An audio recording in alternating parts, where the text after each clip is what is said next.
अस्सलाम वालेकुम स्टूडेंट्स। आज हमारी कैफ टू टैक्सेशन की सेकंड क्लास है। कल की क्लास में हमने सब्जेक्ट इंट्रोडक्शन और एक ओवरव्यू लिया था पेपर के बारे में। आज हम अपने सिलेबस का बाकायदा आगाज़ करने जा रहे हैं और हम स्टार्ट करेंगे इनकम टैक्स का पोर्शन। और इनकम टैक्स में भी जो बेसिक कॉन्सेप्ट्स हैं जिनके ऊपर आपका पूरा का पूरा जो लॉ है वो बेस करता है उसको हम पहले अंडरस्टैंड करेंगे। तो इट्स वेरी इंपॉर्टेंट कि आपको जो बेसिक कॉन्सेप्ट्स हैं उनकी थॉरो अंडरस्टैंडिंग हो, क्योंकि ये आगे चल के तकरीबन हर एक लेक्चर के अंदर ये टर्मिनोलॉजीज़ यूज़ हो रही होंगी। तो इट्स वेरी इंपॉर्टेंट कि आप जो है वो बेसिक कॉन्सेप्ट्स के ऊपर जो है वो अपनी ग्रिप स्ट्रॉन्ग करें। तो बेसिक कॉन्सेप्ट्स के अंदर जो कुछ बेसिक चीज़ें हैं, जो टर्मिनोलॉजीज़ हैं जो हम यूज़ कर रहे होंगे, उसको मैं पहले आपको एक ओवरव्यू बता देता हूँ कि आज के लेक्चर में हम क्या चीज़ें हैं जो डिस्कस करने जा रहे हैं, और ताकि फिर उसको आगे हम वन बाय वन जो है वो डिस्कस करें। तो आई थिंक आगाज़ करते हैं। रेडी हैं जी सब लोग? चलें जी, very good.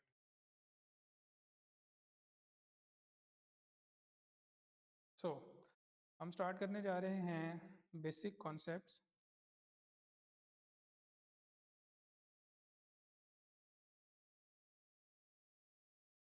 Of income tax.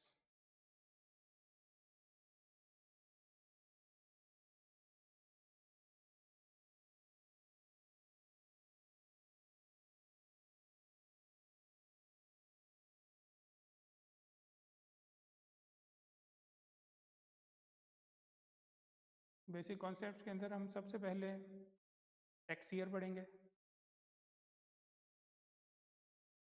उसके बाद हम टाइप्स ऑफ टैक्स ईयर पढ़ेंगे।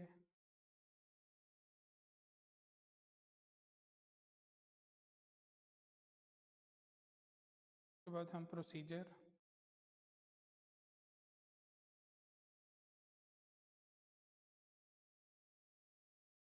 चेंज इन टैक्स ईयर,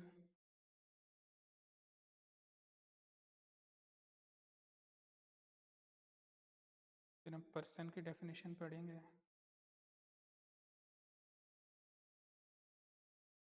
उसके बाद हम रेजिडेंट वर्सेस नॉन रेजिडेंट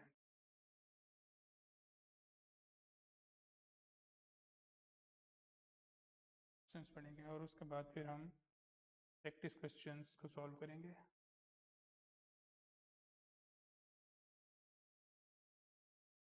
तो ये आज के लेक्चर का हमारा जो है वो एजेंडा है। सो आइए अब चल के आगे इनको वन बाय वन जो है वो हम स्टडी करना स्टार्ट करते हैं। तो सबसे पहले हम टैक्स ईयर से स्टार्ट करने जा रहे हैं।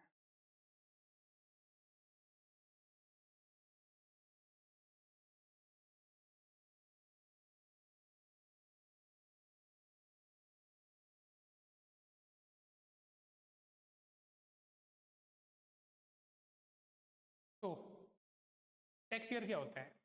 देखें, हम तमाम लोग जो इनकम अर्न करते हैं उस इनकम के ऊपर गवर्नमेंट ने आपसे टैक्स कलेक्ट करना है। यही वजह है कि इसको हम इनकम टैक्स कहते हैं। तो हर बंदा किसी न किसी तरह से कोई ना कोई इनकम अर्न कर रहा है। कोई बंदा कहीं पे जॉब कर रहा है, वो सैलरी अर्न कर रहा है वहाँ से। कोई बंदा कोई अपना बिजनेस कर रहा है, वहाँ से वो प्रॉफिट्स अर्न कर रहा है। किसी ने कोई प्रॉपर्टी रेंट पे दी हुई है, वहाँ से उसको रेंटल इनकम आ रही है।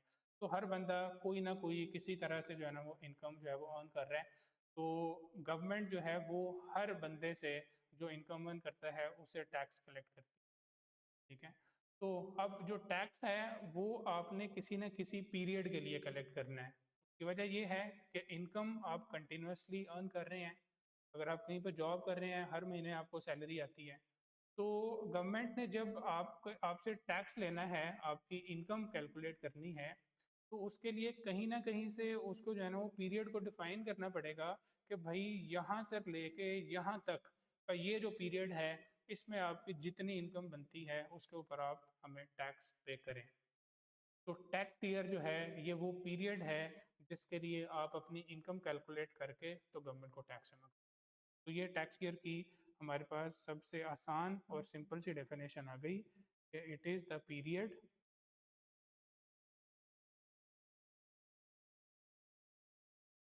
for which government calculates your income and collects the tax.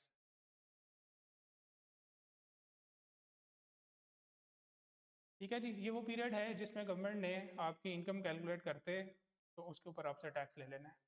अब ये टैक्स पीरियड जो है वो फॉर एग्जांपल अब ये यहाँ पर मैंने लिखा है कि ये पीरियड है। अब ये पीरियड जो है वो कितने अरसे का है, 6 महीने का है, साल का है, महीने का है, 5 साल का है। तो गवर्नमेंट ने ना 12 महीने का एक पीरियड डिफाइन किया हुआ है। तो 12 महीने का जो पीरियड है उसको हम टैक्स ईयर कहेंगे। और टैक्स ईयर बेसिकली स्टार्ट कहाँ से होगा? 1 जुलाई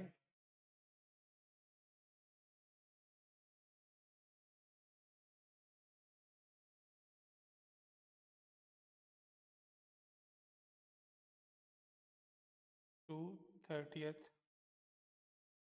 जून। ये गवर्नमेंट ने ना एक साल डिफाइन किया हुआ है। गवर्नमेंट ये कहती है कि 1 जुलाई से लेके 30 जून तक आपने जितनी इनकम अर्न की है इसके ऊपर आप हमें टैक्स दे दें। तो इस हमें पता ये चला कि गवर्नमेंट ने अपना जो साल है वो डिफाइन कर दिया है।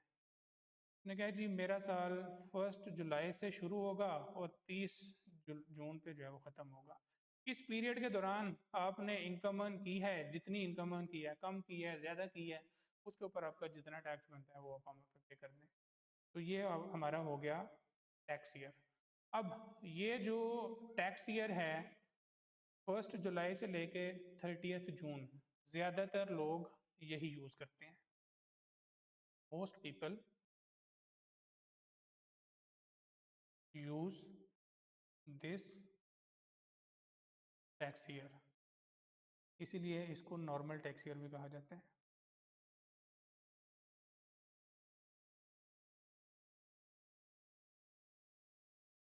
ठीक है जी। नॉर्मल टैक्स ईयर एक ऐसा पीरियड है जो कि 1 जुलाई से शुरू होगा और 30 जून पे ख़त्म हो जाएगा। ये हमारा नॉर्मल टैक्स ईयर है। अब सवाल ये है कि ये जो नॉर्मल टैक्स ईयर है इसको हमने नॉर्मल क्यों कहा है? नॉर्मल इसलिए कहा है कि नॉर्मली हर बंदा ये यूज़ करता है। गवर्नमेंट ने अपना एक साल डिफाइन कर दिया हुआ है, भाई 1 जुलाई से शुरू होगा, 30 जून पे ख़त्म होगा। तो इसमें आपकी जितनी इनकम है वो उसके ऊपर आप हमें टैक्स पे करें। तो इसलिए इसका नाम जो नॉर्मल टैक्स ईयर है वो इस वजह से बड़ा है कि नॉर्मली पीपल जो लोग हैं वो इसको यूज। अब अगला जो सवाल है वो ये है कि क्या जब भी साल को प्रोनाउंस किया जाएगा क्या वो ऐसे ही बोला जाएगा कि जी 1 जुलाई 2025 से लेके 30 जून 2026? That's a very long sentence. तो हमें इसका जो है ना वो गवर्नमेंट ने एक हल भी बता दिया है। उसने कहा जी इसकी एक शॉर्ट फॉर्म आपको बता देते हैं, आपको पूरा बोलने की ज़रूरत नहीं है, आप इसको एक शॉर्ट फॉर्म से डिनोट करेंगे। तो हमें पता ये चला कि हम टैक्स ईयर को पूरा बोलने की बजाय इसको हम डिनोट भी कर सकते हैं। अब डिनोट कैसे करें? फॉर एग्ज़ाम्पल हमारा साल है 1 जुलाई 2025 से लेके 30 जून 2026। ये एक नॉर्मल टैक्स ईयर है। नॉर्मल टैक्स ईयर कैसे है कि 1 जुलाई से शुरू हो रहा है, 30 जून पे ख़त्म हो रहा है। अब इसको डिनोट कैसे करेंगे? गवर्नमेंट ये कहती है सिंपल सा रूल है, जो क्लोजिंग डेट के साथ साल आ रहा है इसको पकड़ो और पकड़ के इसको डिनोट कर दो कि ये टैक्स ईयर 2026 है। ठीक है जी। क्लोजिंग डेट के साथ जो भी साल आ रहा है उसको कह दो कि ये टैक्स ईयर 2026 है। तो पता ये चला कि नॉर्मल टैक्स ईयर को डिनोट कैसे करना है, जो 30 जून के साथ साल लिखा हुआ आ रहा है उस साल के साथ इसको डिनोट कर दिया जाएगा। अब कल को जब भी टैक्स ईयर 2026 का नाम लिया जाएगा तो आपको ये पता लग जाना चाहिए कि ये शुरू कहाँ से होगा, 1 जुलाई 2025 से, और ख़त्म कहाँ पे होगा, 30 जून 2026। तो ये था जी आपका नॉर्मल टैक्स ईयर। अगर इसको हम नॉर्मल कह रहे हैं तो क्या किसी को हम एबनॉर्मल टैक्स ईयर भी कहेंगे? नहीं, ऐसा नहीं है। तो नॉर्मल टैक्स ईयर के अलावा कुछ लोग होते हैं जो गवर्नमेंट के पास चले जाते हैं और जाके कहते हैं कि सर हमें ये जो साल है ये सूट नहीं करता। मिसाल के तौर पे एक बंदा अपना कोई कारोबार करता है और उसकी अपनी को लेट्स से को शुगर मिल है, तो वो गवर्नमेंट के पास चला जाता है कि सर मेरा शुगर मिल का बिज़नेस है, हमारा हमने गन्ना ख़रीदना होता है, गन्ने की एक हार्वेस्टिंग सीज़न होता है, ये कोई लेट से नवंबर दिसंबर से स्टार्ट होता है और जाके कहीं पे अप्रैल मई में ख़त्म होता है। तो मुझे अपनी इनकम कैलकुलेट तभी मैं एक्यूरेटली कर सकता हूँ जब मेरा जो बिज़नेस साइकिल है वो पूरा होगा। तो वो गवर्नमेंट से जाके रिक्वेस्ट करता है कि आप बराए मेहरबानी मुझे जुलाई टू जून की बजाय आप मुझे अक्टूबर टू सितंबर जो है ना ये साल अलाउ करते हैं। तो वो गवर्नमेंट से जाके एक स्पेशल अप्रूवल ले लेता है। अगर गवर्नमेंट उसको इजाज़त दे देती है कि हाँ जी वाकई इस बंदे की जो है ना वो नीड एक जेन्युइन नीड है, तो वो उसको एक स्पेशल टैक्स ईयर जो है वो अलाउ कर देंगे और यहीं से इसका नाम जो है वो स्पेशल टैक्स ईयर पड़ जाएगा। तो अगला हमारा जो टाइप है टैक्स ईयर की that is special tax year.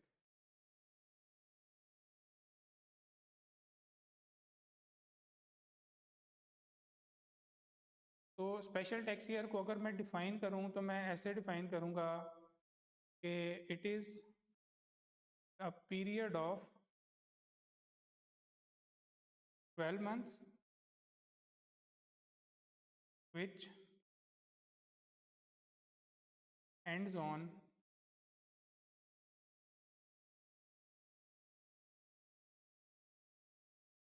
other than 30th जून।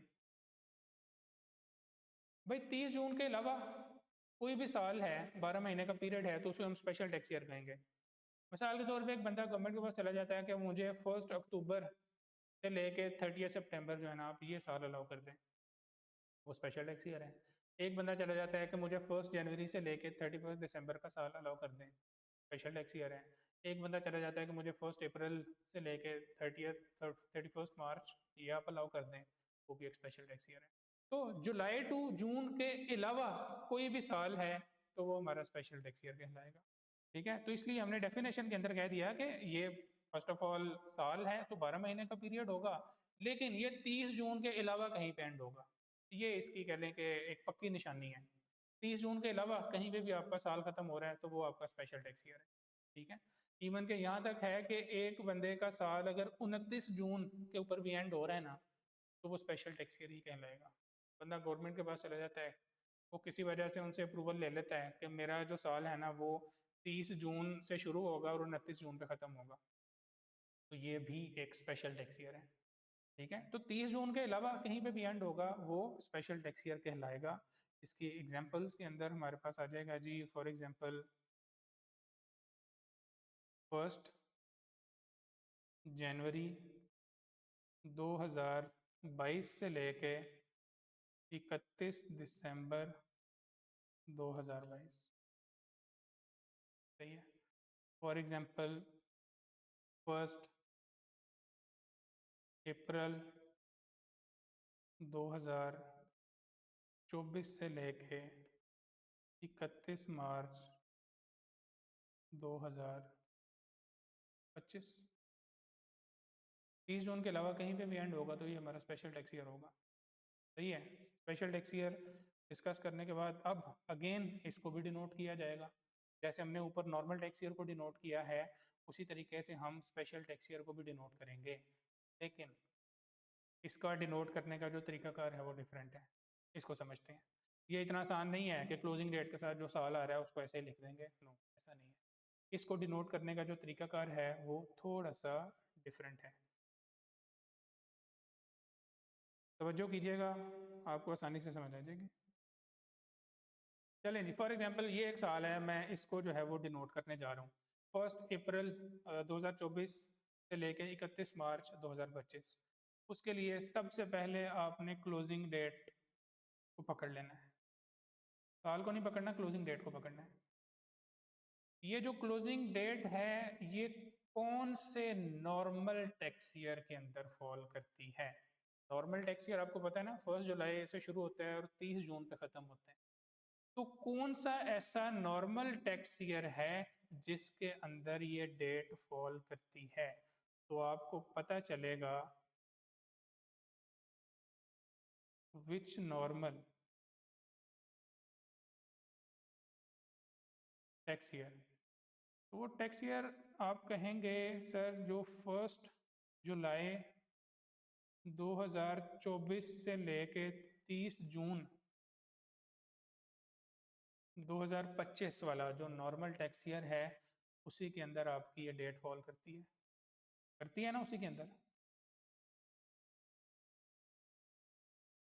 तो आपकी जो क्लोजिंग डेट है वो कौन से नॉर्मल टैक्स ईयर के अंदर फॉल करती है। अच्छा जी, अब इस नॉर्मल टैक्स ईयर को डिनोट करें।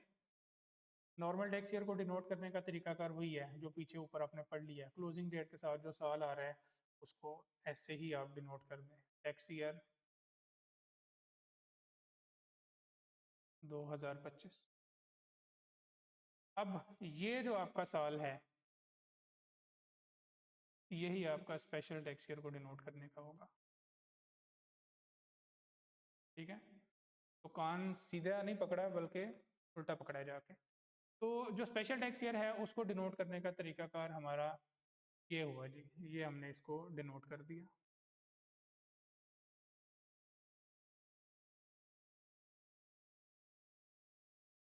दोबारा से रिपीट करता हूँ, आपका जो स्पेशल टैक्स ईयर है उसकी आपने क्लोजिंग डेट को पकड़ा। क्लोजिंग डेट आपने देखनी है कि कौन से नॉर्मल टैक्स ईयर के अंदर फॉल करती है। अब 31 मार्च 2025 ये आपका जो नॉर्मल टैक्स ईयर है ना वो बनता है 1 जुलाई 2024 से लेकर 30 जून 2025। ये हमने नॉर्मल टैक्स ईयर लिख लिया और नॉर्मल टैक्स ईयर को डिनोट कर लिया। जिस तरह से नॉर्मल टैक्स ईयर डिनोट किया जाएगा बिल्कुल उसी तरह से आपका स्पेशल टैक्स ईयर भी डिनोट किया जाएगा।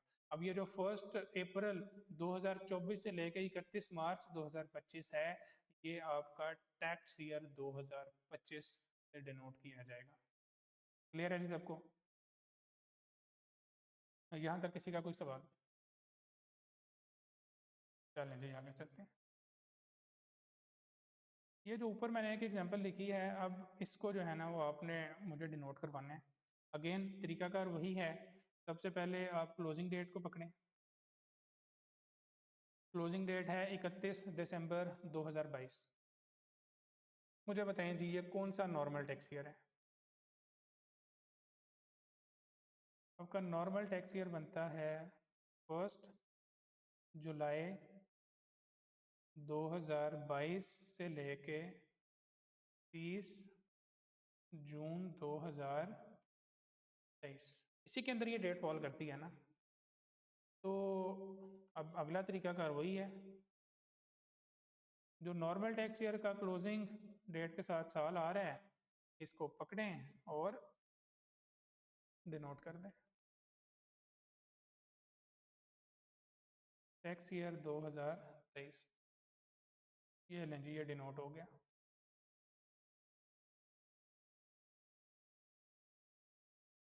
आपने एक चीज़ नोट की होगी कि नीचे जब हमने एग्जांपल की थी तो हमारा जो क्लोजिंग डेट के साथ साल आ रहा था वो आ रहा था 2025।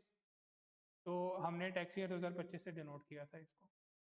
ऊपर जो भी हमने एग्जांपल की है इसके अंदर हमारा क्लोजिंग डेट के साथ साल आ रहा था 2022, लेकिन उसको हमने डिनोट कैसे किया है 2023 से। तो ये एक डिफरेंस है। ज़रूरी नहीं है कि क्लोजिंग डेट के साथ जो साल आ रहा होगा उसी के साथ आप उसको डिनोट करेंगे। इसका तरीकाकार जो है ना आपने यही फॉलो करना है, क्लोजिंग डेट पकड़ें और देखें कि ये कौन से नॉर्मल टैक्स ईयर के अंदर फॉल करती है, और जिस नॉर्मल के अंदर वो फॉल करती है वही स्पेशल से। आई होप कि ये आपको क्लियर है।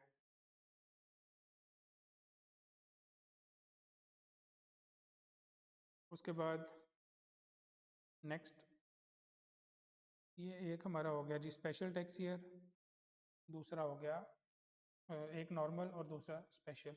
इसमें मैंने आपको बताया कि हम जो है स्पेशल टैक्स ईयर तभी यूज़ कर सकते हैं जब हमें गवर्नमेंट की तरफ से स्पेशल अप्रूवल मिले।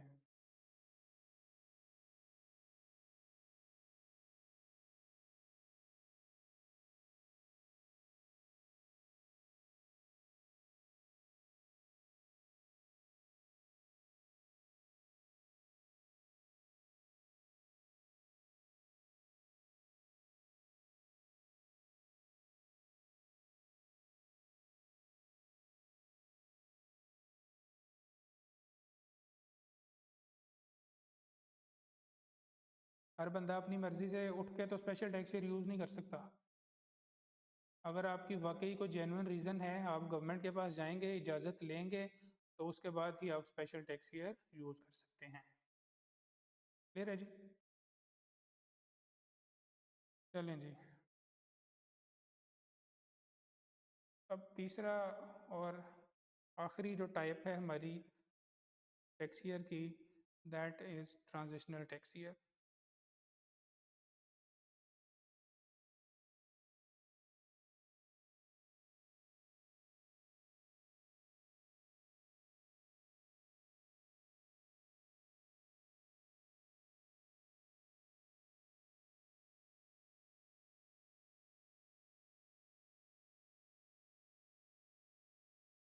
ट्रांजिशनल टैक्स ईयर आपको ना नाम से आइडिया हो गया होगा। ट्रांजिशनल टैक्स ईयर, जब भी आप एक टैक्स ईयर से दूसरे टैक्स ईयर के अंदर ट्रांजिशन करते हैं, तो वो बीच का एक जो ट्रांजिशन का पीरियड आता है ना, उसे हम ट्रांजिशनल टैक्स ईयर कहते हैं।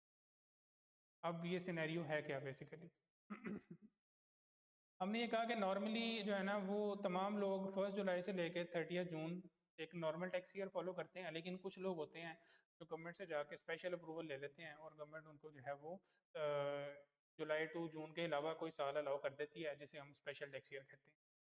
अब एक बंदा, ज़रूरी नहीं है कि एक दफ़ा जो वो साल यूज़ कर रहा है वो सारी ज़िंदगी वही साल यूज़ करता रहेगा।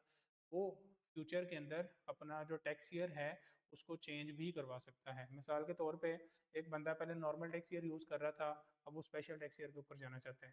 सर्कमस्टेंसेस ऐसे चेंज हो गए हैं, उसकी नीड बन गई है, तो वो स्पेशल टैक्स ईयर के ऊपर जाना चाहता है। या एक बंदा पहले स्पेशल टैक्स ईयर यूज़ कर रहा था, वो नॉर्मल टैक्स ईयर के ऊपर जाना चाहता है। या इवन के तीसरा सिनेरियो भी है, एक बंदा एक डिफरेंट स्पेशल टैक्स ईयर पहले यूज़ कर रहा था, अब वो एक डिफरेंट स्पेशल टैक्स ईयर जो है ना वो यूज़ करना चाहता है।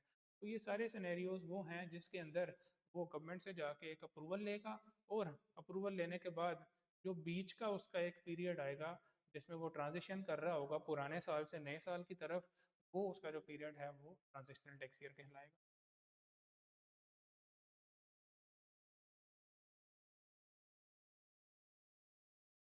एक बंदा नॉर्मल टैक्स ईयर से स्पेशल टैक्स ईयर पे जाना चाहता है,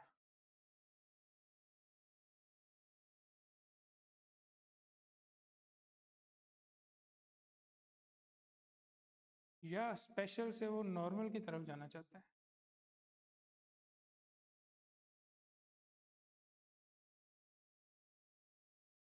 तो बीच में जो ट्रांजिशन आएगी वो हमारा ट्रांजिशनल टैक्स पीरियड होगा। इसको डिफाइन कैसे करते हैं? चले पहले मैं ना आपको एग्जांपल से समझाता हूँ, उसके बाद मैं इसकी डेफिनेशन आपको बता दूंगा। फॉर एग्जांपल, एक बंदा करंटली 1 जुलाई 2024 से लेके 30 जून 2025 ये साल यूज़ कर रहा था। अब वो चाहता है, यार मुझे जो है ना स्पेशल टैक्स ईयर के ऊपर मूव होना है, और मैं ये चाहता हूँ कि मेरा 1 जनवरी को साल शुरू हो और 31 दिसंबर पे ख़त्म हो। तो उसको नॉर्मल टैक्स ईयर से स्पेशल टैक्स ईयर के ऊपर मूव करना है। तो अगेन यहाँ पर भी गवर्नमेंट की स्पेशल अप्रूवल लगेगी। स्पेशल अप्रूवल लेने के बाद ही वो इस पे मूव कर सकता है।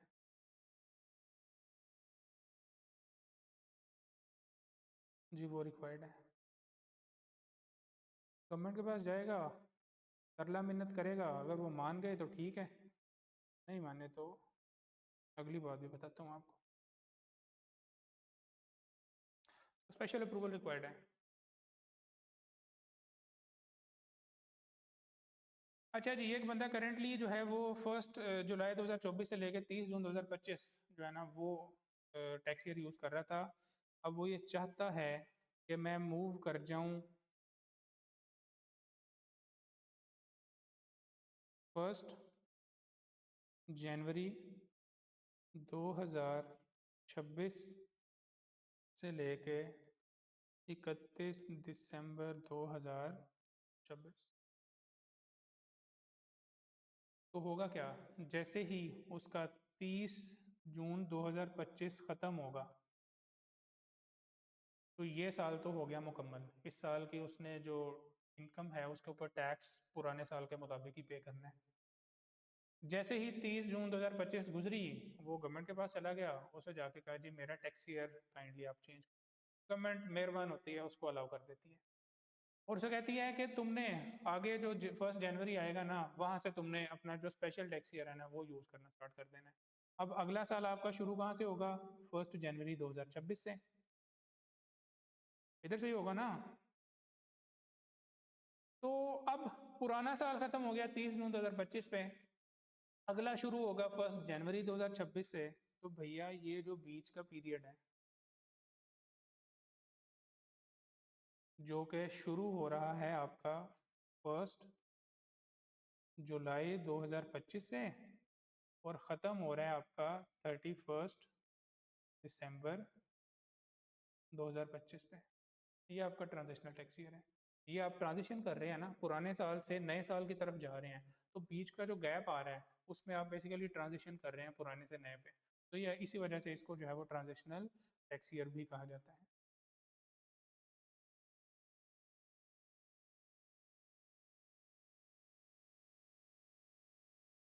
अच्छा जी, तो हमें ये पता चला कि हमारा ये ट्रांजिशनल टैक्स ईयर बन गया है।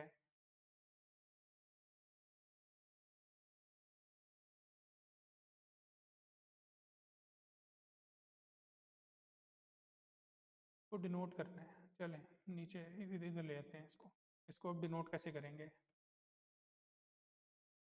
अच्छा, बाय द वे, पुराना साल हमारा जब 30 जून 2025 पे क्लोज हुआ था उसका टैक्स पुराने साल के मुताबिक पे करेंगे, और 1 जनवरी 2026 से हमारा नया साल शुरू हो जाएगा, उसका टैक्स हम अगले साल के मुताबिक पे करेंगे।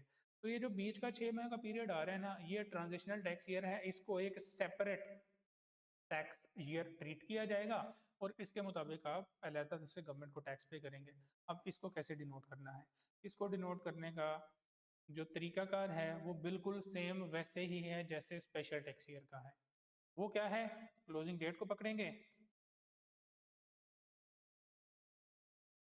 क्लोजिंग डेट का देखेंगे कि कौन से नॉर्मल टैक्स ईयर में फॉल करती है,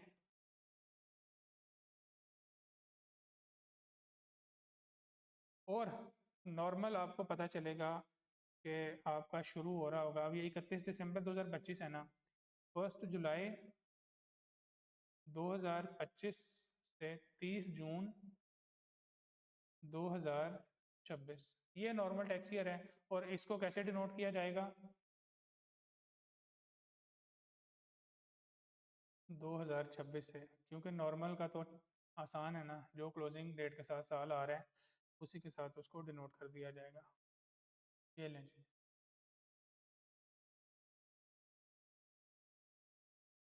ट्रांजिशनल टैक्स ईयर को भी हमने डिनोट कर दिया, बिल्कुल सेम वैसे ही जैसे हमने स्पेशल टैक्स ईयर को डिनोट किया था।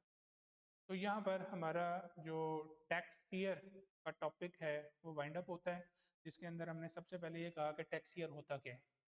इसको रिकैप कर लेते हैं। टैक्स ईयर वो पीरियड है जिसके लिए गवर्नमेंट आपसे कहती है कि इस पीरियड में आपने जितनी इनकम अर्न की है उस इनकम के ऊपर जितना टैक्स बनता है आप हमें वो पे कर दें। तो नॉर्मली जो है वो ज़्यादातर लोग 1 जुलाई से 30 जून ये साल यूज़ करते हैं। इस साल में जितने जिसकी इनकम बन रही होती है वो कैलकुलेट करता है, उसके ऊपर जितना टैक्स बन रहा होता है उसके ऊपर वो अपनी इनकम के ऊपर टैक्स गवर्नमेंट को पे कर देते हैं। कुछ लोग होते हैं जो, और इसको डिनोट करने का तरीकाकार क्या है कि क्लोजिंग डेट के साथ जो साल आ रहा है उसको पकड़ के आप डिनोट करते हैं। उसके बाद सेकंड टाइप है स्पेशल टैक्स ईयर। कुछ स्पेशल लोग हैं जो गवर्नमेंट के पास चले जाते हैं और जाके कहते हैं कि सर हमें 1 जुलाई टू 30 जून ये साल सूट नहीं करता, आप हमें काइंडली जो है ना इसके अलावा ये वाला साल जो है ना आप अलाउ कर दें। वो जुलाई टू जून के अलावा कोई भी पीरियड हो सकता है, वो जनवरी टू दिसंबर हो सकता है, वो अप्रैल टू मार्च हो सकता है, वो अक्टूबर टू सितंबर हो सकता है। तो वो जो है वो आपका स्पेशल टैक्स ईयर बन जाएगा। होगा ये भी 12 महीने का पीरियड, लेकिन ये 30 जून के अलावा कहीं पे एंड हो रहा है। इसको डिनोट करने का तरीकाकार क्या है, ये थोड़ा सा डिफरेंट था। तो इसको हमने कहा कि डिनोट ऐसे करेंगे कि सबसे पहले पकड़ के हम जो क्लोजिंग डेट है वो देखेंगे कि किस नॉर्मल टैक्स ईयर के अंदर फॉल करती है, और फिर नॉर्मल टैक्स ईयर को डिनोट कर देंगे और कहेंगे कि इसी से जो है ना स्पेशल टैक्स ईयर को भी डिनोट। उसके बाद हमने कहा कि स्पेशल टैक्स ईयर के लिए आपको गवर्नमेंट की अप्रूवल चाहिए। उसके बाद आ जाता है तीसरा ट्रांजिशनल टैक्स ईयर। ट्रांजिशनल के अंदर हमने कहा कि एक बंदा स्पेशल से नॉर्मल पे, नॉर्मल से स्पेशल पे या स्पेशल से स्पेशल पे अगर जाना चाहता है तो वो अगेन गवर्नमेंट के पास जाएगा, अप्रूवल लेगा, और पहले जो पुराना साल यूज़ कर रहा था उसकी जगह पे अब वो कोई नया साल यूज़ करना स्टार्ट कर देगा। तो इसमें एग्जांपल हमने कही कि अगर 1 जुलाई 2024 से 30 जून 2025 ये साल वो अगर यूज़ कर रहा था, अब वो चाहता है कि 1 जनवरी 2026 से ऑनवर्ड्स वो कैलेंडर ईयर को जो है ना वो यूज़ करना स्टार्ट कर दें, जो कि एक स्पेशल टैक्स ईयर है। तो वो गवर्नमेंट के पास जाके अप्रूवल लेगा, और गवर्नमेंट उसको अगर अलाउ कर देती है तो देखें 30 जून 2025 से पहले तो जो उसका साल पहले चल रहा था पुराना साल, उसके मुताबिक वो टैक्स पे कर देगा, और 1 जुलाई जनवरी से ऑनवर्ड उसने नए साल के मुताबिक टैक्स पे करना शुरू कर देना। तो ये जो बीच का 6 माह का पीरियड आ रहा है, जो ट्रांजिशन पीरियड आ रहा है, ये आपका बेसिकली जो है वो ट्रांजिशनल टैक्स ईयर है।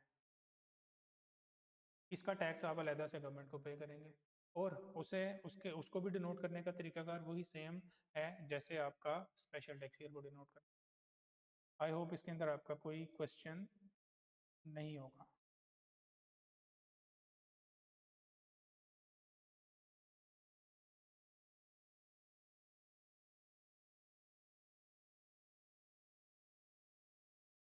अच्छा जी, उसके बाद अपने नेक्स्ट टॉपिक की तरफ मूव करते हैं, जो कि हम डेफिनेशन पढ़ेंगे पर्सन की।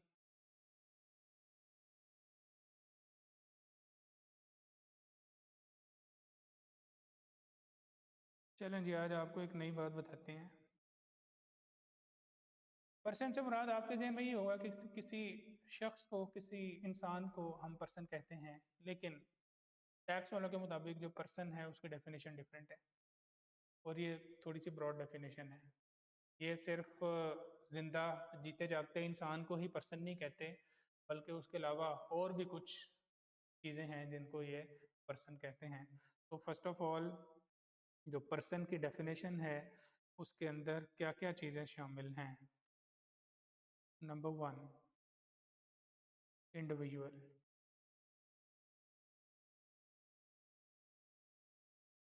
Number 2, association of persons.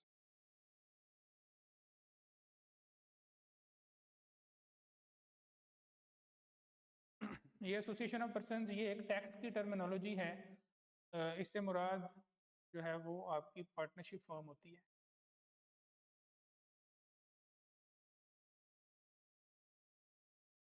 Tax के अंदर पार्टनरशिप फर्म के लिए हम एसोसिएशन ऑफ पर्सन्स का वर्ड यूज़ करते हैं।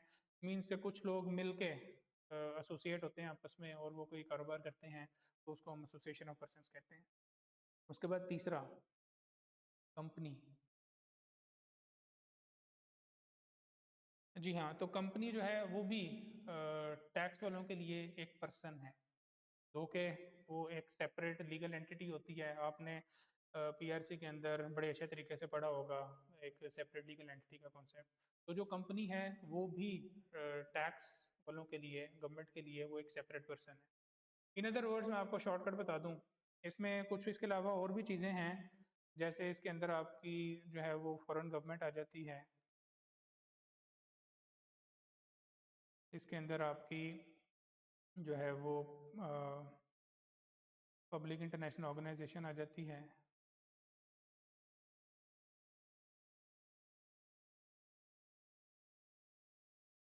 पब्लिक इंटरनेशनल ऑर्गेनाइजेशन से मुराद जैसे ये कुछ ऑर्गेनाइजेशन ऐसी हैं जो बहुत बड़ी होती हैं, इंटरनेशनल लेवल के ऊपर काम कर रही होती हैं।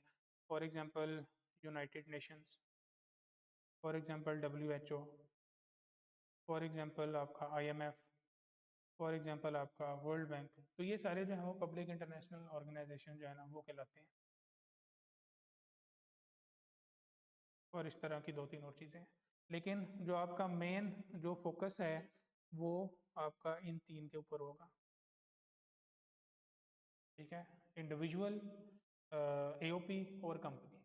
आपकी जो आगे चल के सारी जो टैक्सेशन है सीए के अंदर वो इन्हीं तीनों लोगों के ऊपर वो डिपेंड करेगी। आपका जो कैफ 2 का सिलेबस है उसके अंदर आपका इंडिविजुअल और एओपी इन दो लोगों की जो सारी टैक्सेशन के रूल्स हैं वो इसके अंदर आते हैं। जो कंपनी है ये आपके सिलेबस के अंदर नहीं है। कंपनी के ऊपर क्या टैक्स लॉज अप्लाई होते हैं वो आप फाइनल्स के अंदर जाकर पढ़ेंगे। यहाँ पर ये आपके सिलेबस में नहीं है। इंडिविजुअल और एओपी ये आपके सिलेबस में सही है। तो बेसिकली हमें यहाँ से पता ये चला कि जब भी पर्सन का वर्ड टैक्स लॉज के अंदर यूज़ किया जाएगा उस पर्सन से मुराद सिर्फ इंडिविजुअल नहीं लिया जाएगा। उस पर्सन से मुराद इंडिविजुअल भी हो सकता है, उस पर्सन से मुराद एओपी भी हो सकती है और उस पर्सन से मुराद कंपनी भी हो सकती है। तो ये करेक्शन जो है ये आज के बाद आपने कर लेनी है। टैक्स के अंदर जब भी पर्सन का वर्ड आएगा तो उससे आपने ये नहीं जहन में बैठा लेना कि ये किसी इंडिविजुअल की बात हो रही है। वो किसी कंपनी की भी हो सकती है, एओपी की भी हो सकती है, डिपेंडिंग अपॉन द सर्कमस्टांसेस कि वो केस क्या डिस्कस हो रहे हैं। तो पर्सन की डेफिनेशन पढ़ने के बाद अगला जो मेन और आखिरी हमारा कॉन्सेप्ट है आज का वो है रेजिडेंट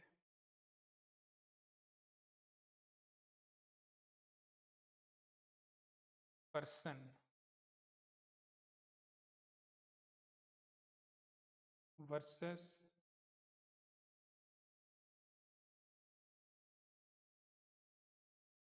नॉन रेजिडेंट पर्सन।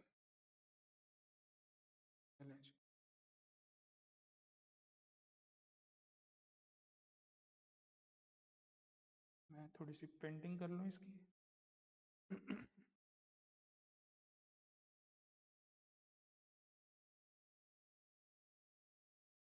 मज़े का काम है यार, वाह।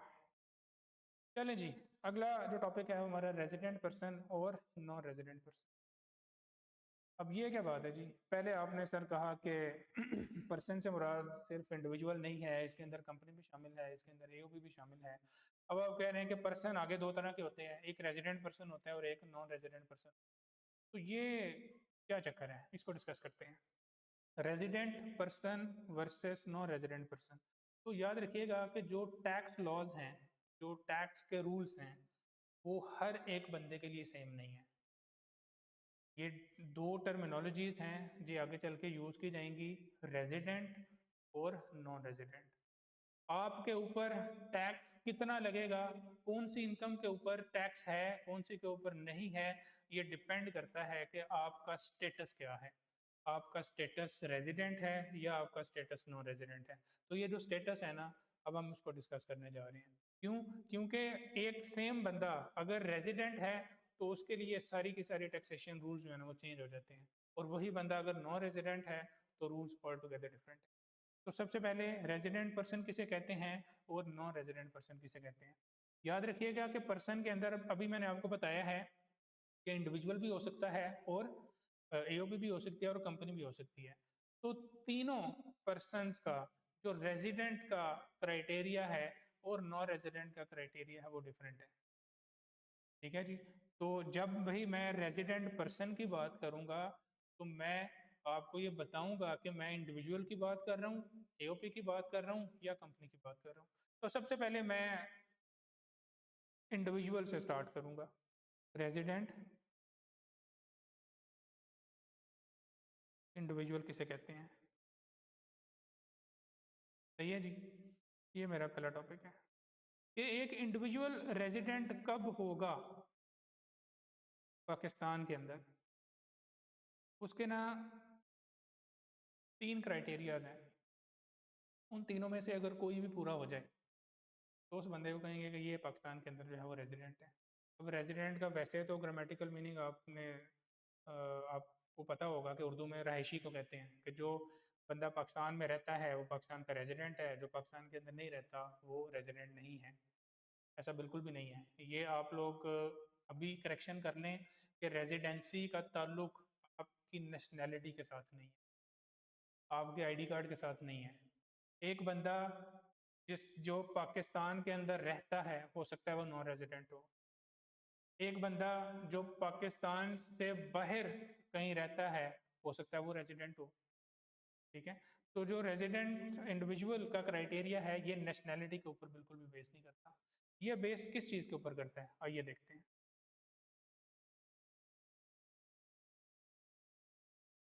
रेजिडेंट इंडिविजुअल किसे कहते हैं? तीन क्राइटेरियाज हैं जी, तीनों में से कोई भी पूरा हो जाए तो हम उसे रेजिडेंट कहेंगे। Number one, stay in Pakistan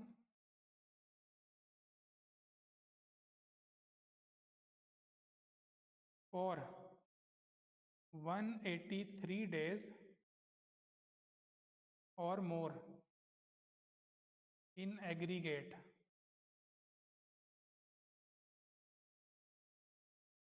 in a tax year।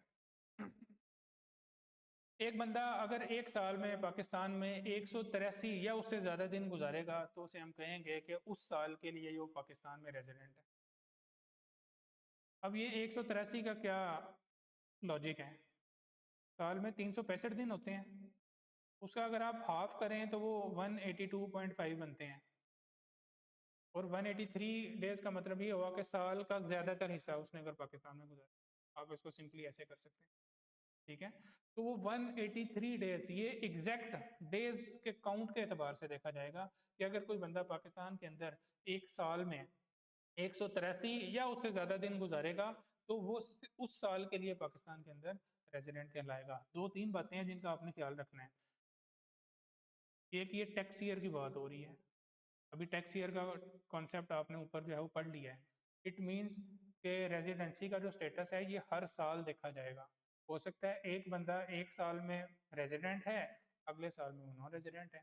एक साल उसने पाकिस्तान में 10 महीने गुजारे थे, 2 महीने बाहर रहा था, तो उस साल के लिए वो पाकिस्तान में रेजिडेंट होगा। एक बंदा अगले साल में सिर्फ 2 महीने गुजारता है पाकिस्तान में, बाकी अरसा बाहर गुजारता है, तो उस साल के लिए वो नॉन रेजिडेंट हो जाए। सही है। तो ये जो है टैक्स ईयर के अंदर देखा जाएगा कितने दिन पाकिस्तान के अंदर गुजारे हैं, तो वो अगर 183 या उससे ज़्यादा बन रहे हैं तो वो पाकिस्तान के अंदर जो है वो रेजिडेंट कहलाएगा।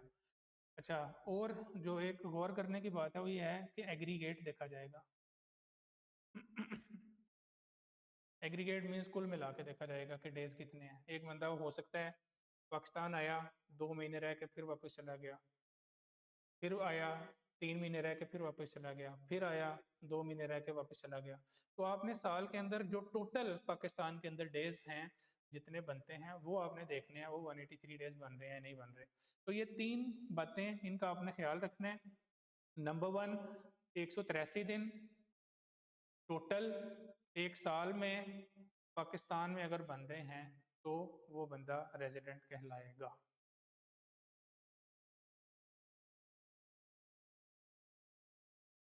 सही है जी। चलें जी, एक छोटा सा टेस्ट लेते हैं आपका, देखते हैं आपको समझ आई है कि नहीं आई। मिस्टर असलम,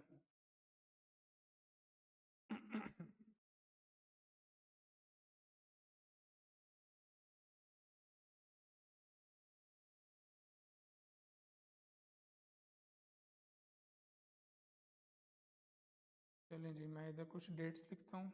1 जुलाई 2024,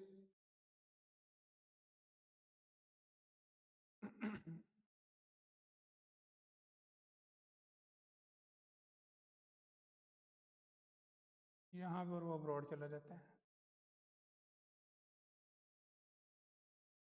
वैसे जो हालात हैं आजकल हर बंदा अब्रॉड ही जा रहा है। तो जी ये डेट कौन सी है? फ़र्ज़ कर लें जी 15 फरवरी 2025 को वो बाहर चला जाता है, और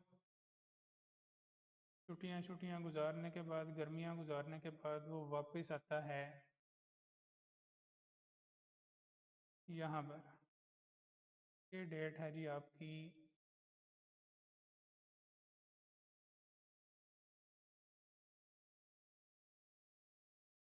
30 नवंबर 2025। सिनेरियो समझ आ गया जी? एक बंदा जो है वो 15 फरवरी 2025 को बाहर जाता है और फिर वापस आता है 30 नवंबर 2025 को। तो बताइए कि टैक्स ईयर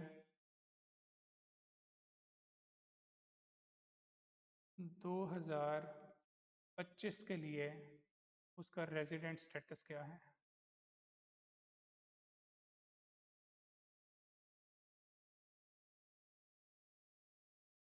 भैया जी क्वेश्चन समझ आ गया? असलम साहब 15 फरवरी 2025 को बाहर जाते हैं और फिर वापस कब आते हैं? 30 नवंबर 2025 को। तो बताएं असलम साहब टैक्स ईयर 2025 में पाकिस्तान में रेजिडेंट हैं या नहीं? अब मैंने आपको बताया था कि आपने टैक्स ईयर के अंदर देखना है कि कितने दिन वो पाकिस्तान के अंदर रहा है। तो जो टैक्स ईयर 2025 है, ये आपका शुरू कहाँ से होता है और ख़त्म कहाँ से होता है? 1 जुलाई 2024 से शुरू होगा, 30 जून 2025 पे ख़त्म होगा।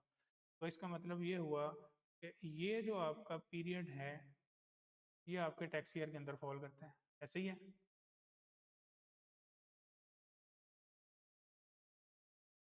इसको मैं कहता हूँ कि ये 30 जून 2025 है। तो ये जो मैंने पीरियड को येलो किया है, ये जो पीरियड है ये आपके टैक्स ईयर के अंदर फॉल करता है। इस पीरियड के दौरान आपने देखना है कि उसके पाकिस्तान के अंदर कितने डेज बनते हैं।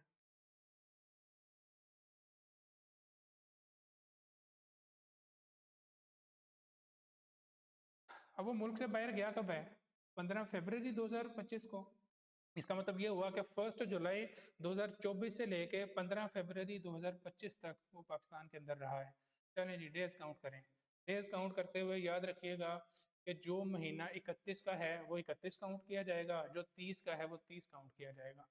तो अगर हम इसकी काउंटिंग स्टार्ट करें डेज की, मैं यहाँ पर आपकी आसानी के लिए जो है ना वो कुछ महीने जो है ना वो लिख देता हूँ। जुलाई, अगस्त, सितंबर, अक्टूबर, नवंबर, दिसंबर,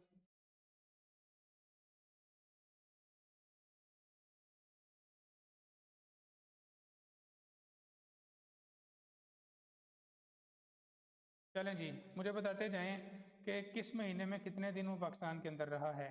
क्योंकि वो 15 फरवरी 2025 को मुल्क से बाहर गया है, इट मीन्स कि ये जुलाई का सारा महीना वो पाकिस्तान के अंदर रहा होगा। जुलाई में कितने दिन होते हैं? 31। अगस्त में भी 31, सितंबर में 30, अक्टूबर में 31, नवंबर में 30, जनवरी में 31, फरवरी 15 फरवरी को मुल्क से बाहर चला गया था। तो 1 फरवरी से लेकर 15 फरवरी तक ये दिन बनते हैं 15। फरवरी के 15 दिन हो गए। उसके बाद मार्च में कोई नहीं है, अप्रैल में कोई नहीं है, मई में कोई नहीं है, और दिसंबर तो रह गया। दिसंबर के भी 31, जून का कोई नहीं। ये कुल मिला के अगर देखा जाए ना तो आपके टोटल जो डेज बनते हैं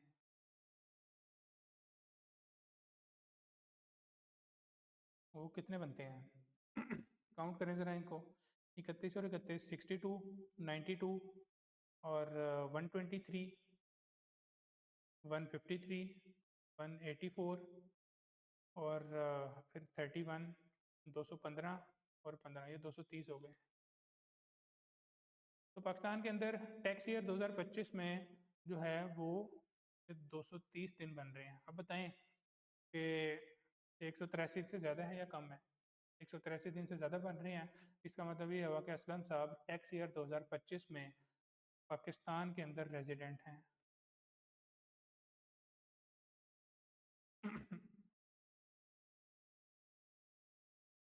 रेजिडेंट फॉर टैक्स ईयर 2025।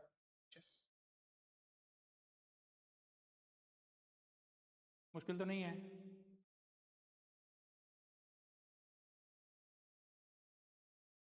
सही हो गया। यहाँ पर एक चीज़ आपने नोट की होगी कि मैंने जो डेज काउंट किए हैं वो 30 जून 2025 तक के किए हैं। उससे अगले जो डेज हैं, हालांकि वो बाहर रहा है, लेकिन वो डेज मैंने यहाँ पर काउंट नहीं किए। क्यों? क्योंकि मैंने आपको बताया था कि हर साल के लिए अलहदा टैक्स ईयर जो है ना वो टैक्स ईयर का स्टेटस जो है ना वो देखा जाएगा। तो जो अगले दिन उसके बनते हैं ना, ये आपके कह लें 1 अप्रैल 2025 से लेके तो 30 नवंबर तक के ये जो दिन है ये अगले साल टैक्स ईयर 2026 के अंदर काउंट किए जाएंगे। तो अगले साल के रेजिडेंट स्टेटस के लिए देखा जाएगा। तो आई होप रेजिडेंट इंडिविजुअल का जो कॉन्सेप्ट है ये आप लोगों को क्लियर है। ये अभी एक पहला क्राइटेरिया मैंने आपसे डिस्कस किया है कि पाकिस्तान के अंदर 183 दिन या उससे ज़्यादा का स्टे है एक साल में, तो वो बंदा जो है वो रेजिडेंट बन जाएगा। इसके अलावा दूसरा क्राइटेरिया क्या है?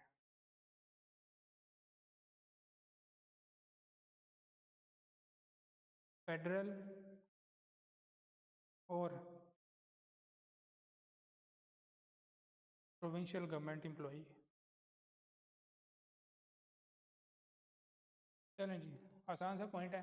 अगर कोई बंदा फेडरल गवर्नमेंट या प्रोविंशियल गवर्नमेंट का एम्प्लॉई है तो फिर वो दुनिया के किसी भी कोने में है वो बाय डिफ़ॉल्ट रेजिडेंट कहलाएगा पाकिस्तान में। इसके लिए नंबर ऑफ़ डेज़ का कोई क्राइटेरिया नहीं है, irrespective of number of days.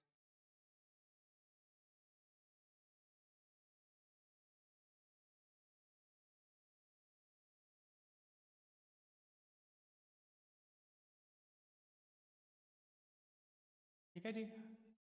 आपने अक्सर देखा होगा कि पाकिस्तान की पूरी दुनिया के अंदर डिफरेंट मुल्कों के अंदर एम्बेसीज़ हैं, वहाँ पर एम्बेसीज़ के अंदर हमारे लोग जाके काम करते हैं और वो 3-3 साल 5-5 साल वहीं पे जो है ना वो नॉन स्टॉप रहते हैं। अब वो लोग जो कि गवर्नमेंट के एम्प्लॉई है, गवर्नमेंट से तनख्वाह ले रहे हैं, पाकिस्तान के अंदर वो पूरे साल में एक दिन भी नहीं गुजारा उन्होंने, तो वो बाय डिफ़ॉल्ट जो है ना वो पाकिस्तान के अंदर रेजिडेंट कहलाएंगे। रेजिडेंट कहलाएंगे क्यों? क्योंकि वो गवर्नमेंट के एम्प्लॉई हैं। तो जब भी गवर्नमेंट का एम्प्लॉई आ जाए, आपने आगे नंबर ऑफ डेज़ काउंट ही नहीं करने। गवर्नमेंट एम्प्लॉई है, रेजिडेंट है। और दूसरी चीज़, यहाँ पर सिर्फ फेडरल और प्रोविंशियल गवर्नमेंट की बात हो रही है। तो आप पूछेंगे सर फिर पीछे रह क्या जाता है? क्या इसके अलावा भी कोई गवर्नमेंट होती है? कौन बता सकता है इसके अलावा कौन सी होती है? एक लोकल गवर्नमेंट भी होती है।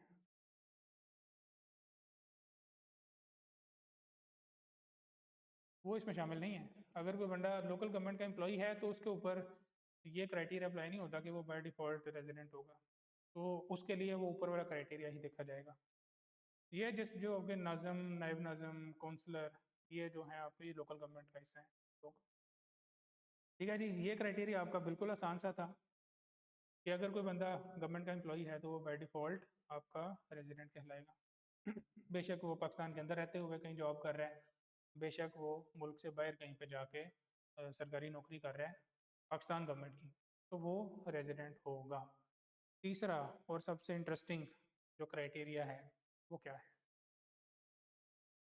ऊपर हमने कहा कि पाकिस्तान के अंदर 183 दिन होंगे तो वो बंदा जो है ना वो रेजिडेंट हो जाएगा पाकिस्तान में। जिस तरह पाकिस्तान के अंदर रेजिडेंट होने का एक क्राइटेरिया है ना कि 183 डेज या उससे ज़्यादा होंगे, इसी तरह से तकरीबन हर एक मुल्क का मिलता जुलता यही क्राइटेरिया है। हर मुल्क ये कहता है कि ज़्यादातर हिस्सा अगर हमारे मुल्क में गुजारा तो तुम हमारे रेजिडेंट कहलाओगे। तो अगर मैंने पाकिस्तान के अंदर 183 डेज गुजारे हैं तो मैं पाकिस्तान में रेजिडेंट हूँ। अगर मैंने इंग्लैंड में 183 डेज या उससे ज़्यादा गुजारे हैं तो मे बी मैं उनके लॉज के मुताबिक उनका रेजिडेंट बन जाऊँ। लेकिन क्या ऐसा पॉसिबल है कि कोई बंदा 2-3-4 मुल्कों के अंदर घूमा हो पूरे साल में और किसी भी एक मुल्क के अंदर जो है ना वो उसका 183 डेज या उससे ज़्यादा का स्टे जो है ना वो ना बन रहा हो? बहुत सारे लोग ऐसे करते थे। बेसिकली ये मैं आपको बताता हूँ ये क्यों करते हैं। एक बंदा है जो 4 महीने पाकिस्तान में रहा है, 4 महीने अमेरिका में रहा है और 4 महीने इंग्लैंड के अंदर रहा है। अब किसी भी मुल्क में उसके 183 डेज नहीं बन रहे, तो इसका क्या मतलब हुआ कि वो तीनों मुल्कों के अंदर नॉन रेजिडेंट होगा। तो अगर वो नॉन रेजिडेंट है तो फिर ये लोग जो है ना ये अपना टैक्स सेव करने के लिए ये चीज़ करते थे। क्योंकि होता ही है कि जो नॉन रेजिडेंट पर्सन होता है उसके ऊपर मैं अभी डिटेल में नहीं जा रहा, लेकिन टैक्स जो है ना वो कम पड़ता है आपको। जो रेजिडेंट होता है उसके ऊपर टैक्स ज़्यादा होता है, जो नॉन रेजिडेंट होता है उसके ऊपर टैक्स जो है ना वो कम लगता है। तो लोग अपना टैक्स बचाने के लिए अपनी जो ट्रैवलिंग है उसको ऐसे मैनेज करते थे कि वो किसी भी मुल्क के अंदर जो है ना वो रेजिडेंट ना बने ताकि वो टैक्स बचा सकें। तो इस चीज़ को रोकने के लिए आज से 2-3 साल पहले गवर्नमेंट ने एक नया रूल जो है ना वो निकाल दिया जिससे ये तमाम लोगों की जो प्लानिंग है ना उसके ऊपर पानी फिर गया। गवर्नमेंट ने ये कहा, if a citizen of Pakistan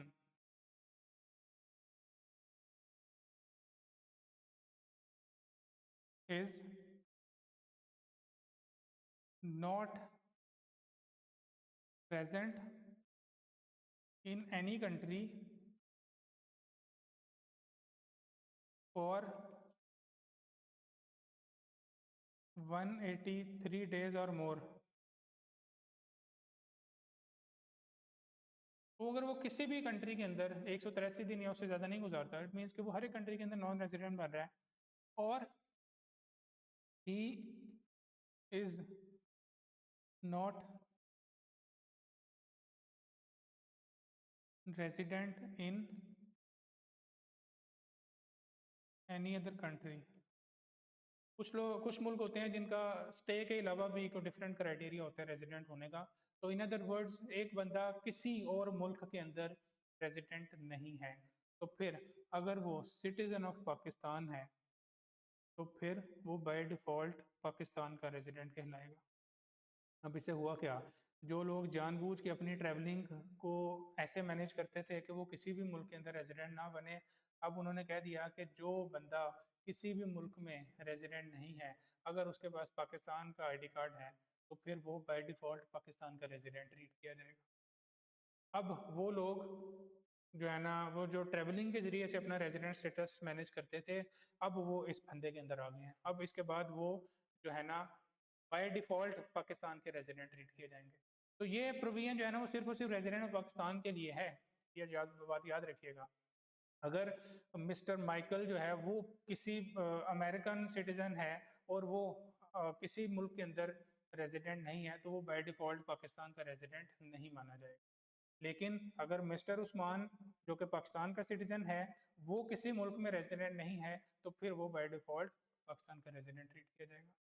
सही है। तो ये बेसिकली जो लोग टैक्स बचाने के लिए अपनी ट्रैवलिंग को मैनेज करते थे, इस फंदे के ज़रिए जो है वो पकड़े गए हैं। अब ये जो 3 क्राइटेरियाज आपने पढ़े हैं, नंबर 1 जो नंबर ऑफ डेज का स्टे है, नंबर 2 जो फेडरल गवर्नमेंट एम्प्लॉई है, नंबर 3 जो किसी मुल्क में रेजिडेंट नहीं है, तो अगर वो सिटीजन ऑफ पाकिस्तान है तो फिर वो पाकिस्तान का रेजिडेंट कहलाएगा। ये तीनों क्राइटेरियाज हैं, इन तीनों में से कोई भी पूरा हो जाए तो वो बंदा जो है वो रेजिडेंट बन जाएगा। इनमें और है, एंड नहीं है, तीनों कंडीशंस में।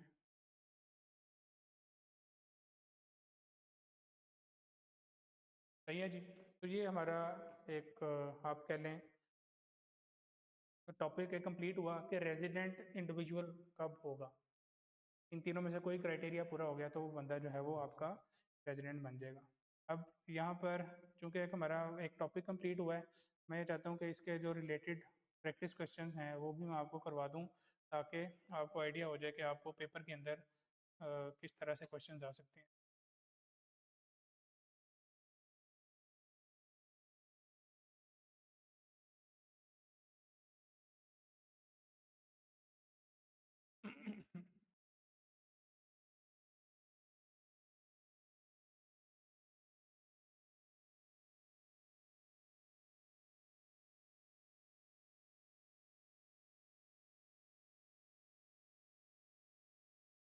चलें जी, मैंने एक पास्ट पेपर क्वेश्चन जो है वो यहाँ पर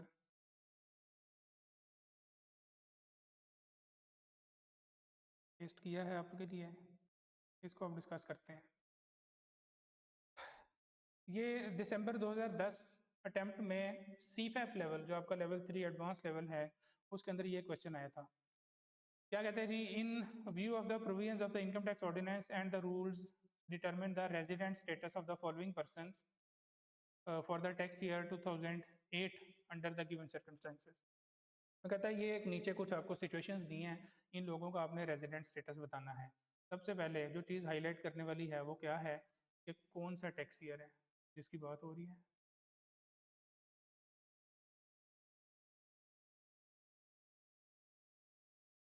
वो कह रहे हैं मुझे टैक्स ईयर 2008 का जो इन बंदों का रेजिडेंट का स्टेटस है ना वो आप बताएं।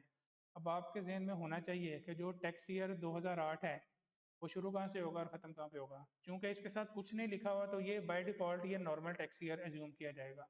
नॉर्मल टैक्स ईयर 2008 ये शुरू कहाँ से होगा, फर्स्ट जुलाई 2007 से लेके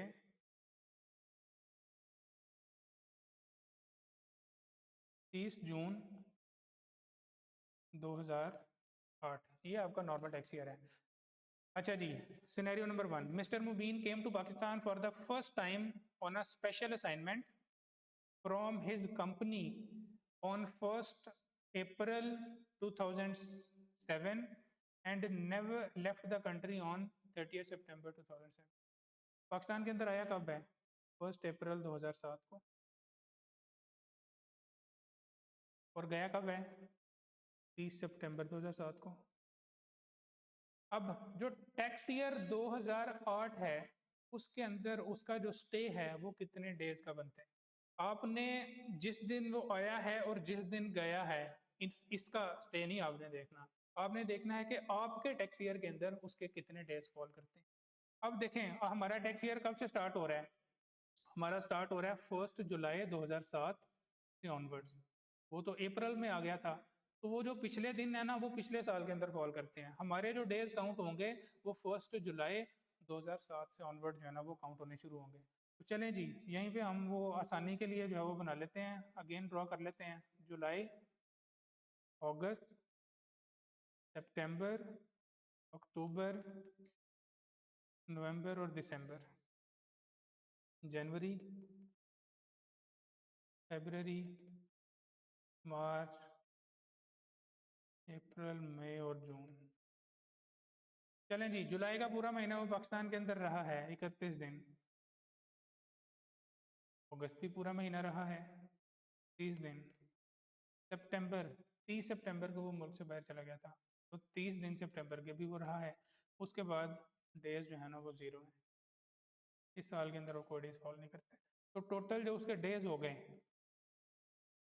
वो कितने हो गए? 30, 30 और 31, ये हो गए 91। हाँ जी बताएं जी, ये बंदा रेजिडेंट है या नॉन रेजिडेंट है टैक्स ईयर 2008 में? वेरी गुड, ये बंदा टैक्स ईयर 2008 में ये नॉन रेजिडेंट है पाकिस्तान में। चलें जी, कोई एक आध नंबर जो है ना वो आपने यहाँ पे गेन कर लिया है। सिमिलरली नेक्स्ट क्वेश्चन के ऊपर आ जाते हैं।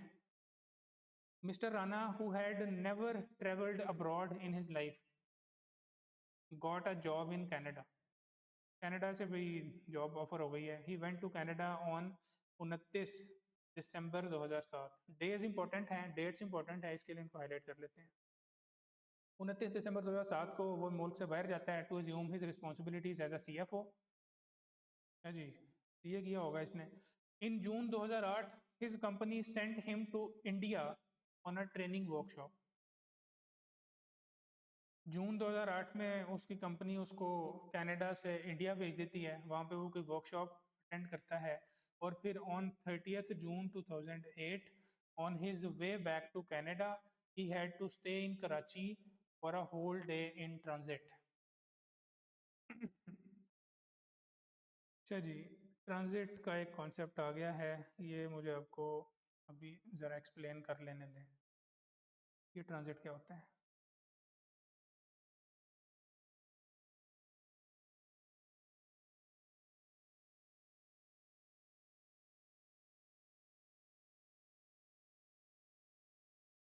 ट्रांजिट डेज क्या होते हैं कि एक बंदा वो इस टाइम पे USA में बैठा हुआ है, उसको जाना है कनाडा।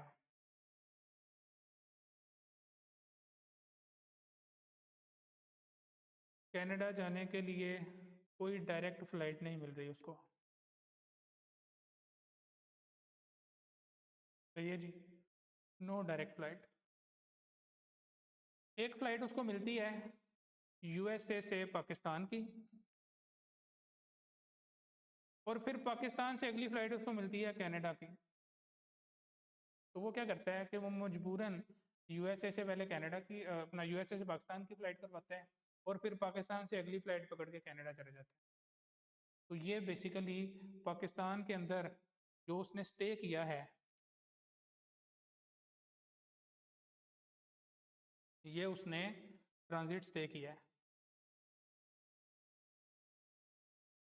इट मीन्स कि अगली फ़्लाइट का इंतज़ार करने के लिए वो जो कुछ कुछ घंटे उसने एयरपोर्ट के ऊपर गुजारे होंगे, वो उसका इन ट्रांज़िट स्टे है। अब इसका रूल क्या है कि जो ट्रांज़िट के डेज़ होते हैं, ये आपके पाकिस्तान के अंदर डेज़ काउंट नहीं किए जाएँगे, ठीक है? अगर एक बंदा 6 घंटे के लिए एयरपोर्ट पे है, अब एयरपोर्ट तो पाकिस्तान की हदूद के अंदर आता है ना, तो वो 6 घंटे के लिए एयरपोर्ट के ऊपर रुका है, अगली फ़्लाइट का इंतज़ार कर रहा था, जैसे ही अगली फ़्लाइट उसकी आई है, वो फ़्लाइट पकड़ के बाय चला गया।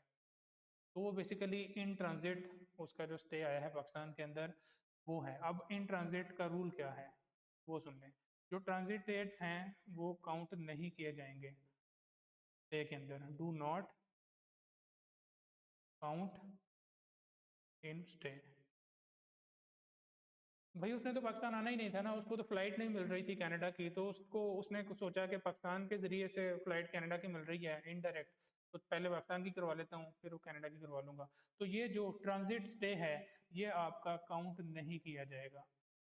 जो ऊपर 183 डेज़ का क्राइटेरिया है ना, उसके अंदर जो ट्रांज़िट के डेज़ हैं, वो काउंट नहीं किए जाएँगे। लेकिन शर्त ये है कि ये सिर्फ़ और सिर्फ़ ट्रांज़िट डेज़ की बात हो रही हो। अगर वो पाकिस्तान के अंदर आता है और आगे कहीं रिश्तेदारों से मिलने चला जाता है, अगली फ़्लाइट मिल रही थी 6 घंटे के बाद, लेकिन वो नहीं करवाई, जानबूझ के 3 दिन बाद की फ़्लाइट करवा ली है कि मैं ज़रा रिश्तेदारों को मिल लूँ, मैं ज़रा मरी-शरी घूम आऊँ, तो वो फिर जो डेज़ हैं ना, वो ट्रांज़िट डेज़ नहीं कहलाएँगे। वो फिर अपनी मर्ज़ी से वहाँ पे रुका है और वो जो डेज़ हैं, वो फिर उसके स्टे में काउंट किए जाएँगे। ट्रांज़िट डेज़ सिर्फ़ और सिर्फ़ ये है कि अगली फ़्लाइट का इंतज़ार कर रहा था, वो जो एयरपोर्ट के ऊपर कुछ उसने घंटे गुज़ारे हैं, वो कुछ घंटे नहीं, वो 1 दिन भी हो सकता है। म मकसद सिर्फ़ ये है कि अगली फ़्लाइट जो भी लेटेस्ट मिल रही होगी, उसको पकड़ के वो निकल जाए। तो अच्छा, अब यहाँ पर अब वापस अपने सिनेरियो पे आ जाते हैं। उसका जो स्टे है, वो मुल्क से बाहर गया कब है? 29 दिसंबर 2007 को। तो चलिए आए डेज़ काउंट कर लेते हैं उसके।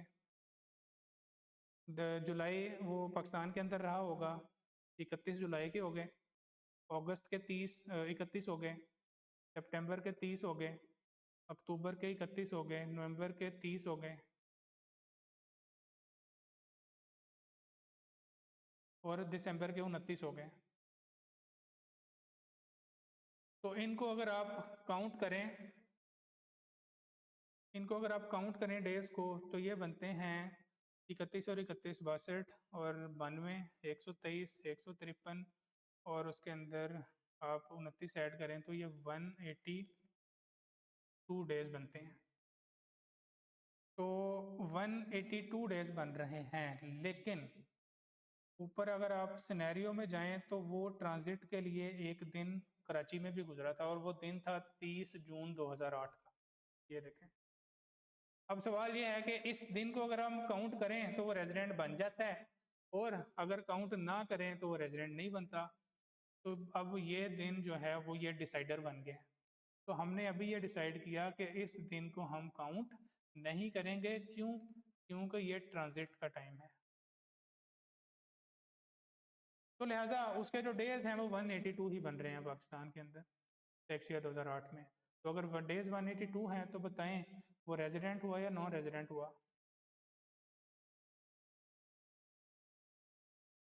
Non resident. Tax year 2008।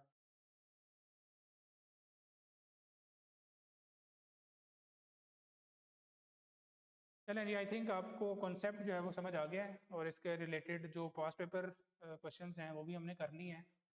I hope कि आपको इस सारे टॉपिक की आज बखूबी समझ आई होगी। इसके अलावा अगर किसी का कोई क्वेश्चन है वो क्लास के बाद भी मुझसे डिस्कस कर सकता है। एक चीज़ आपको चलें थोड़ी देसी टोटका बता देता हूँ। ये कभी कभार मुझे भी पहले जो है ना वो इसमें कन्फ्यूजन होती थी कि कौन सा दिन, कौन सा महीना 31 का है, कौन सा 30 का है। तो मैंने जो अपने बड़ों से सीखा हुआ है वो है जी, वो कहते हैं 30 दिन नवंबर के, अप्रैल जून नवंबर के, 30 दिन सितंबर के हैं, सॉरी। कहते हैं 30 दिन सितंबर के, अप्रैल जून नवंबर के। ये जुमला याद कर लेना जी आपने, आपको कभी भूलेगा नहीं। ये वो महीने हैं जिनके 30 दिन हैं, बाकी इसके अलावा जितने भी हैं वो 31 हैं और फरवरी ऑब्वियसली वो 28 का होता है। या हर 4 साल के बाद 1 फरवरी ऐसा आता है जो 29 का होता है। तब अगला फरवरी आई थिंक 2029 में जाके आएगा, लास्ट वो 24 का था। तो ये फकरा याद कर लें जी, 30 दिन सितंबर के, अप्रैल जून नवंबर के। तो सितंबर अप्रैल जून और नवंबर ये 4 महीने हैं जिनके जो दिन हैं वो 30 हैं, बाकी इसके अलावा 31 हैं। तो आपने डेज काउंट करते वक्त जो है वो इनका ख्याल रखना है। तो आई थिंक यहीं पे आज का टॉपिक जो हम अपना क्लोज करते हैं। बाकी कल के लेक्चर में इंशाल्लाह जो है वो हम आगे स्टार्ट करेंगे जो रेजिडेंट स्टेटस है ईओपी का और कंपनी का।